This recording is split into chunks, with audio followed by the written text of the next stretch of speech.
Green, the colour of cash and the colour of cannabis. It's a billion-dollar industry in both the legal and illegal markets. From industrial hemp to pot-infused cookies, money is being made. And with countries decriminalising marijuana, the market is growing at a rapid rate. Canada legalised and America globalised. So what's happening over in Switzerland and the rest of Europe? Now what I've got in my hand here, it's not synthetic weed, it's not even an imitation, it's the real deal. It's just high concentrated CBD and you can buy it in every newsagent and petrol station in Switzerland. So I've came here to find out what the business is behind cannabis. When you venture into Geneva city centre, you notice several signs in shop windows advertising 100% legal cannabis for sale. It's a stark contrast to Switzerland's clean-cut banker image. You'll also see 3 little letters on every cannabis product you buy, CBD. But what is it? Cannabis, we have between 150 and 200 molecules, which are different, and mix all together, they create, which is the substance, the product, cannabis, flowers of cannabis. On those substances, the 2 main ones, the 2 principal active, which are the THC, which is very known, tetrahydrocannabinol, and the CBD, which is the cannabidiol, are the 2 main molecules that gives the effect on the cannabis, okay? The THC is the effect that are psychoactives, is the brain effect. The CBD on the cannabis, it's the muscular stuff, it's the body effect, which is much more what they use in USA or what they use as a medical weed. Because the effect of the CBD, the cannabidiol, is much more physical. So this is why the product is different. All types of cannabinoids are becoming huge, increasingly popular all through the whole world.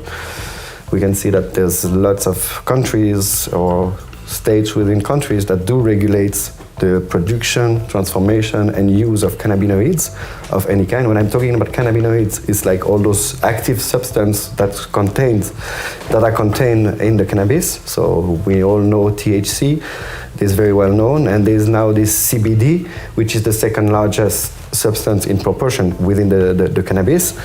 And this substance has gotten the interest of a lot of people.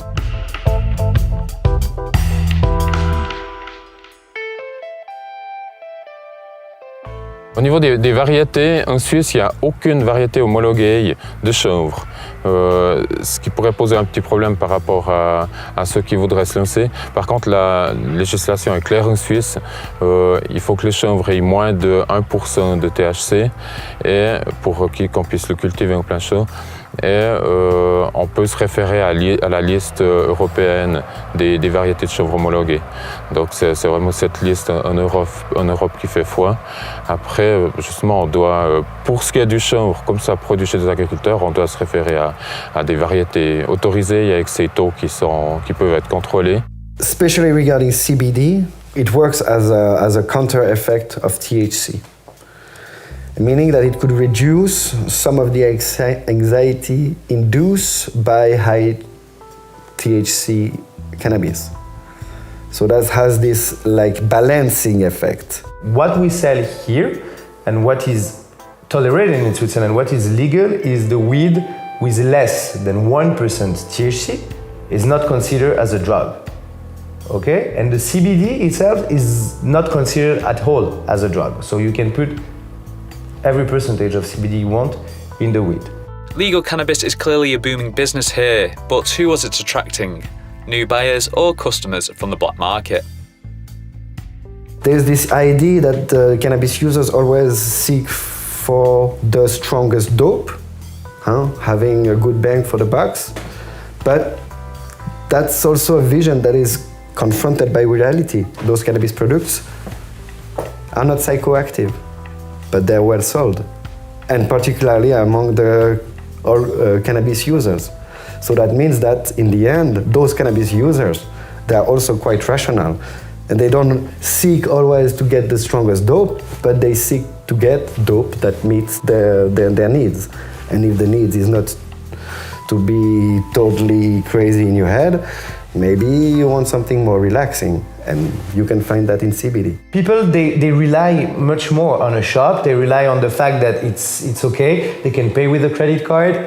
They receive a ticket. They receive an invoice if they want. It's becoming normal. So I think people, they prefer going in a place where it's safer. They're not looking after the police. They're like, it's okay what they do.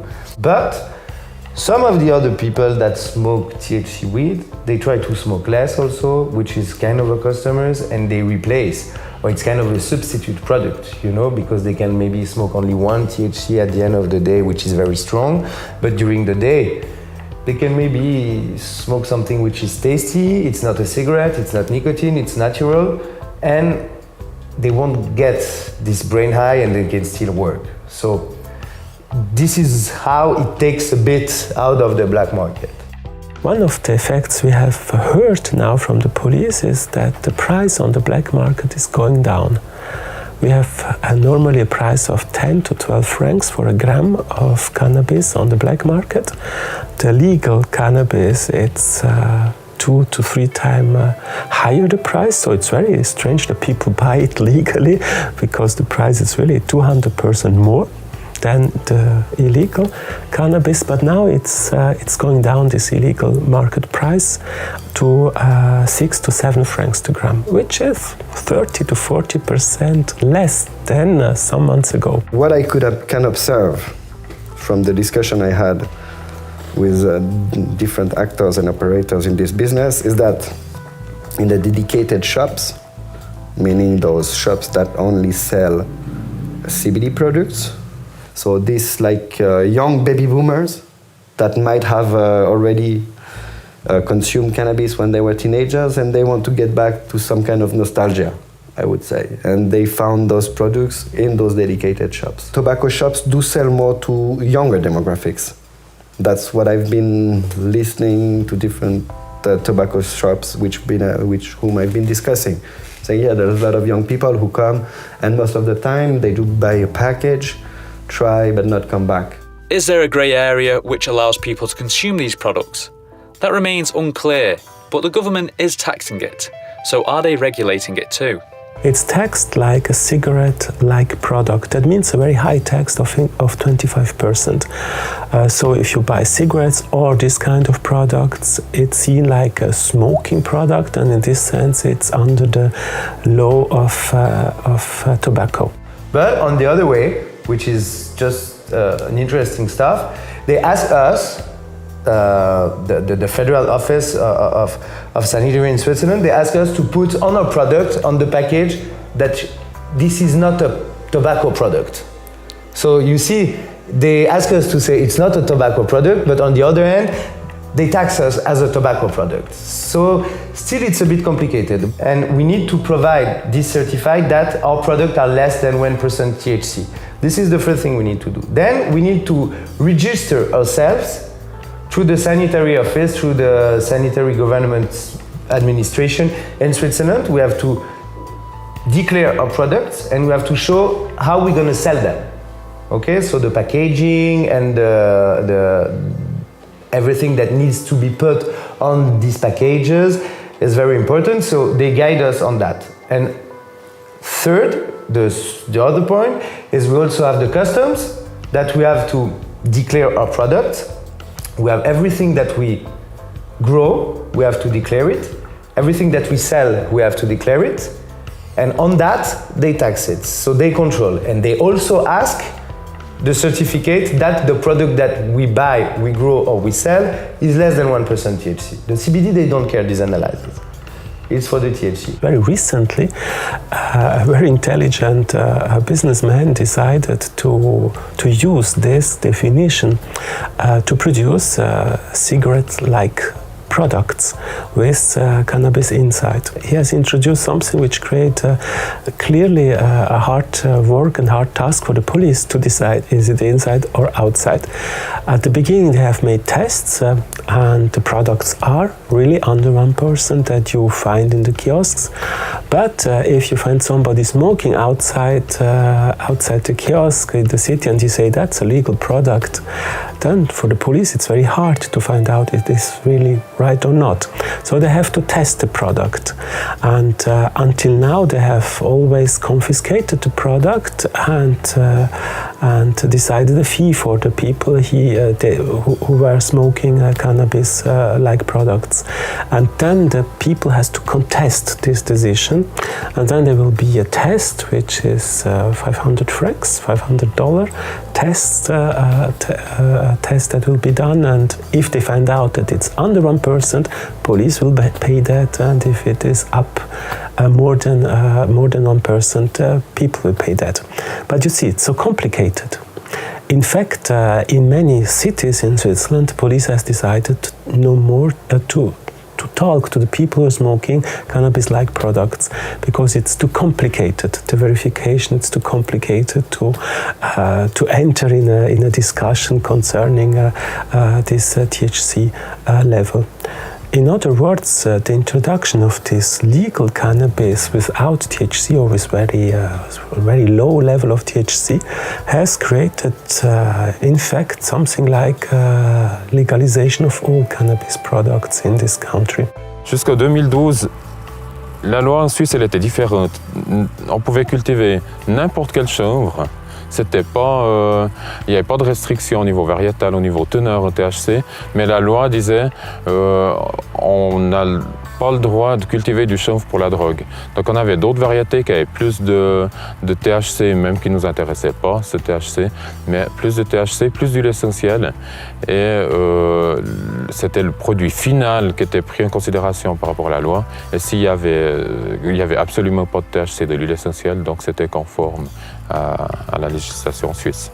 Et en 2012, ça a changé.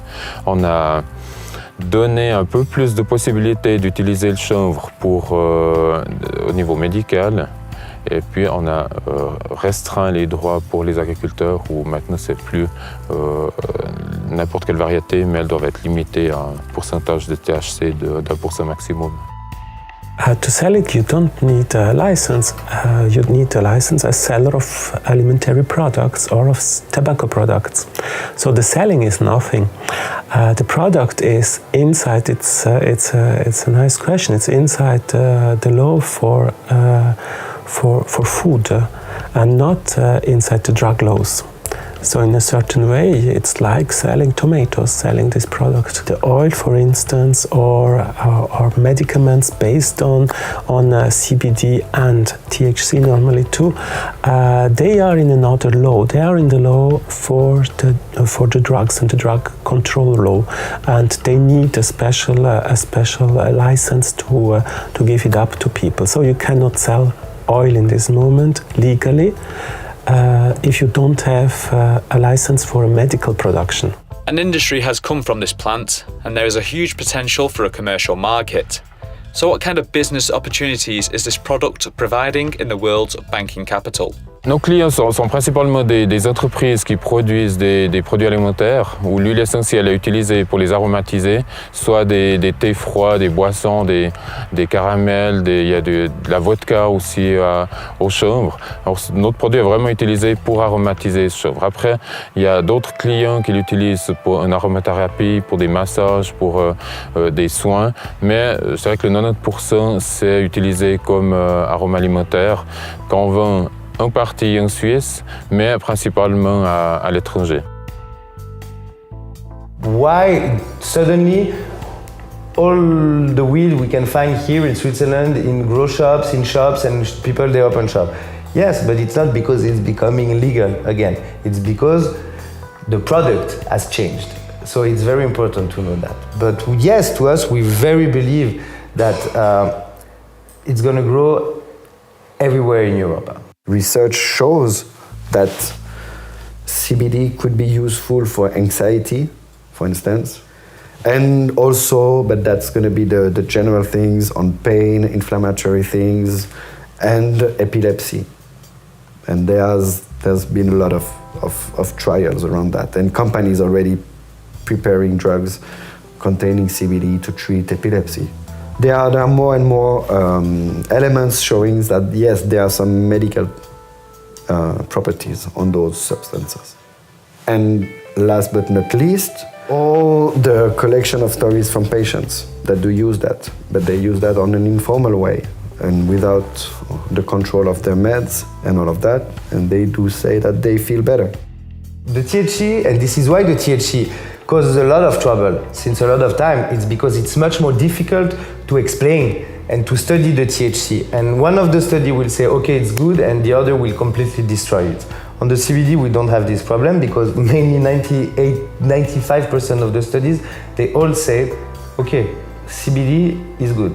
With countless cannabis-based products being made, it was only a matter of time before cannabis would be appearing more in the financial markets as a commodity. First of all, we have to understand that hemp, which is non-psychoactive cannabis or industrial cannabis, is a commodity.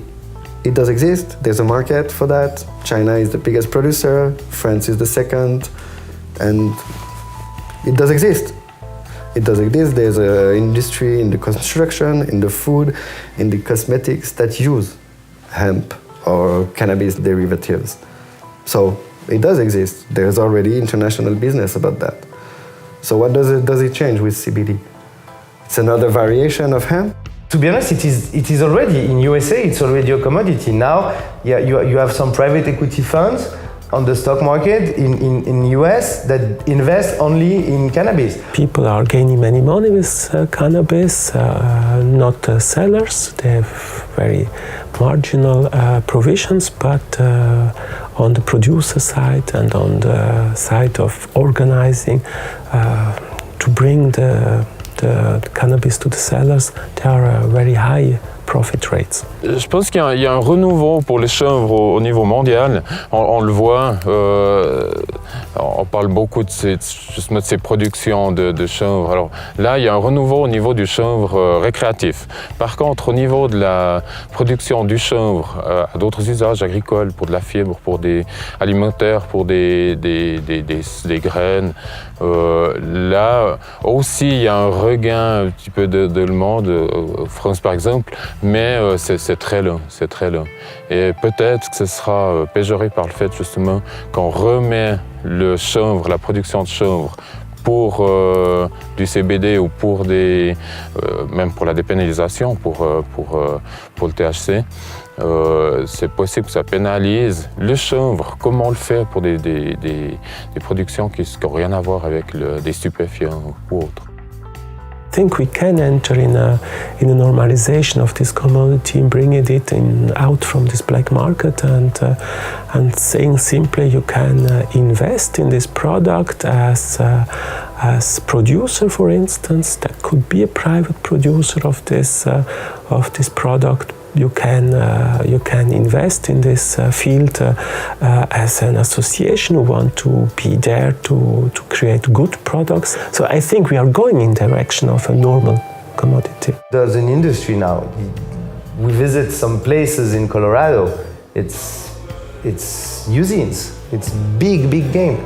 It's like place, so they grow maybe tons and tons of weed. And so when they start to grow tons and tons of a product, it's becoming, a commodity, yes.